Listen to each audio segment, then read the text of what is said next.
You got to do one deal to make $1 million in commercial real estate. So how do you do that? We're going to talk about becoming the general partner.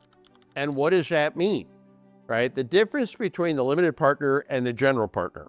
Limited partner is a passive investor. What does that mean? That means they have no active management responsibilities. It's like just buying stock. GP is responsible for the deal, right? Putting the deal together and managing the property manager and the project overall.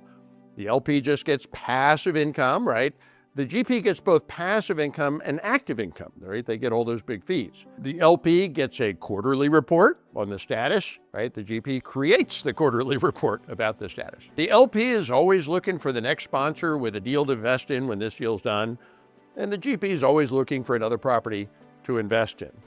But of course, the really big difference is the GP makes the really, really big bucks. You know, by big bucks, like 10 times as much money. So when you look at like GP versus LP, right, the LP puts $50,000 in the deal and they get some cash flow and they get some profit. So at the end, they get their money back and maybe 50,000 profit. So they double their money. That's great.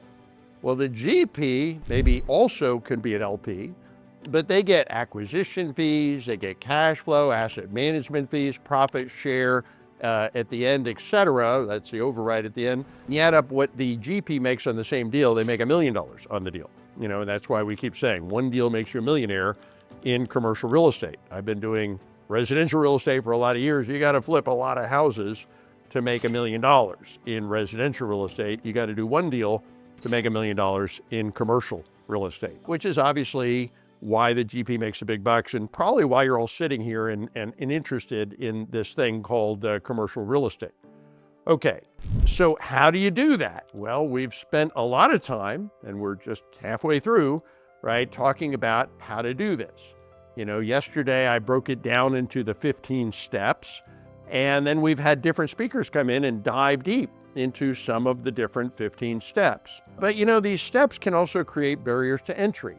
Kind of like you saw Noah at the end of that video. There's a lot. There's just a lot, right? Like raising money, this is hard for a rookie. If you don't have an established network, if you've never raised money before, when you get a good deal, how long is that deal going to wait for you? Like not long, right? You got to do the deal quickly. So a lot of people lose their first deal because they're not able to raise money quickly if they've never done that before. We talked about the brokers, getting the brokers to even pay attention or call you back and show you the pocket listings. That can be a challenge.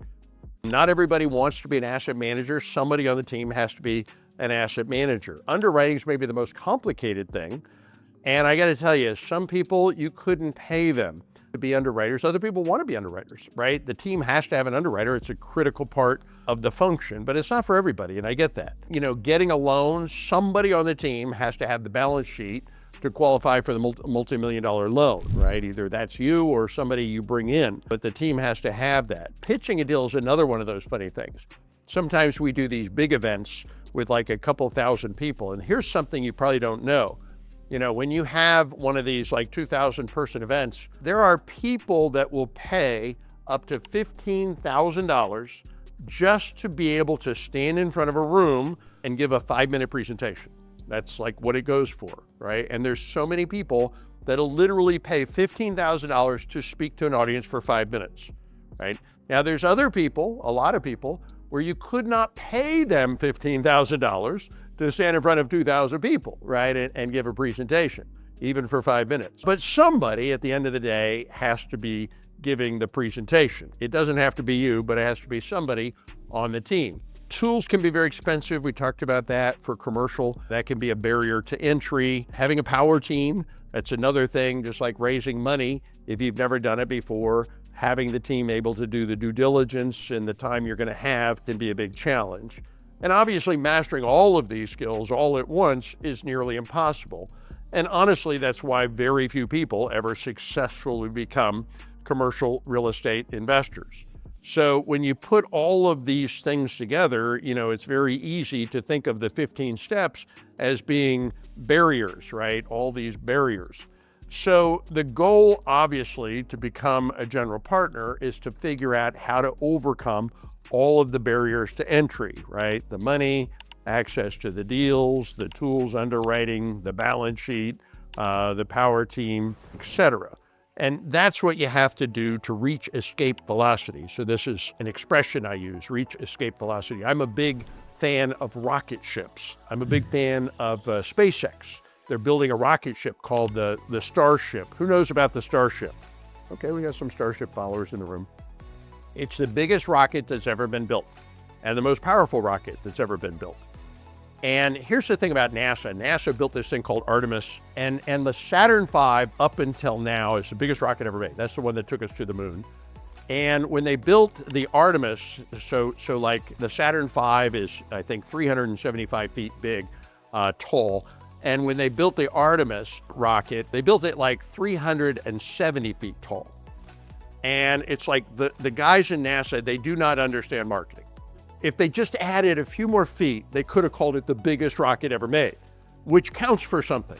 But the engineers are thinking, no, it only needed to be 370, not 375. So of course, what does Elon Musk do? He understands marketing, right? So he builds his 390 feet tall, so he can say it's the biggest rocket, tallest rocket ever built. But the thing about a rocket ship is to get a rocket ship to escape the Earth's gravity, you have to get it up to 25.5 thousand miles an hour.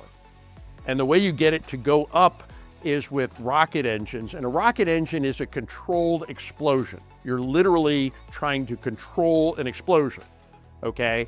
And you got 33 rocket engines on a Starship.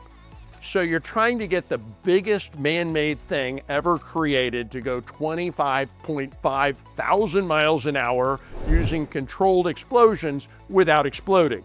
Okay, so it's probably the most complicated feat in engineering, right? And so, you know, engineers, I'm an engineer, they understand what it takes, right? Or at least the complexity of what it takes to get something to reach escape velocity. And I think that's a pretty good analogy when it comes to commercial real estate, right? Because you have to overcome a lot, right, to become a commercial real estate investor. Hey, Olivia, how are you today? I am doing well. Super excited to be here in Dallas today in another workshop, teaching people how to work on the elevator pitch for them to be able to find deals and capital raising because it never gets old.